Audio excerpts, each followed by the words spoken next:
एक दिन ब्रह्मचारी माधव किसी जंगल से गुजर रहे थे।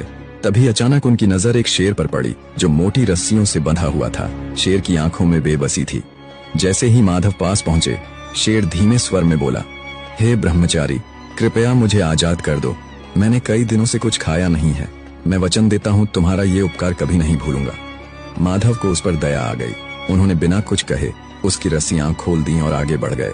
कुछ दिन बाद जब माधव एक शांत जगह पर विश्राम कर रहे थे, वही शेर वहां आ पहुंचा।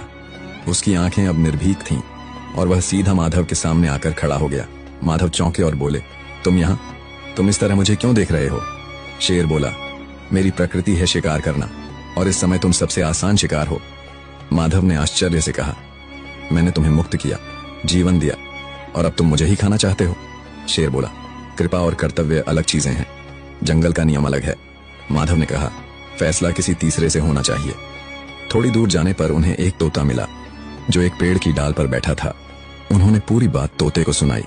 तोता बोला, मनुष्य पूरी उम्र हमें पिंजरे में बंद रखता है, दाने पानी के नाम पर हमारी आजादी छीन लेता है। जब मन भर जाता है तो पिंजरा किसी और को दे देता है। मैं शेर का पक्ष लूंगा। माधव चुपचाप आगे बढ़े। कुछ दूरी पर उन्हें नारद मुनि मिल गए। उन्होंने पूरे घटनाक्रम को विस्तार से सुनाया। नारद मुनि शांत भाव से बोले, मैं तब फैसला करूंगा जब तुम पूरी घटना को दोबारा वैसा ही करके दिखाओ जैसे हुई थी। माधव ने बिना कुछ कहे शेर को दोबारा उसी तरह रस्सियों से बांध दिया जैसे वह पहले बंधा था। जब रस्सी कस चुकी थी, नारद मुनि मुस्कुराए और बोले, फैसला हो गया। नेकी हर जगह नहीं करनी चाहिए। जो आजाद होकर काटने लगे उसे फिर से बांध देना ही बुद्धिमानी है। दया करो, पर पहचान के साथ, क्योंकि हर जरूरतमंद भरोसेमंद नहीं होता।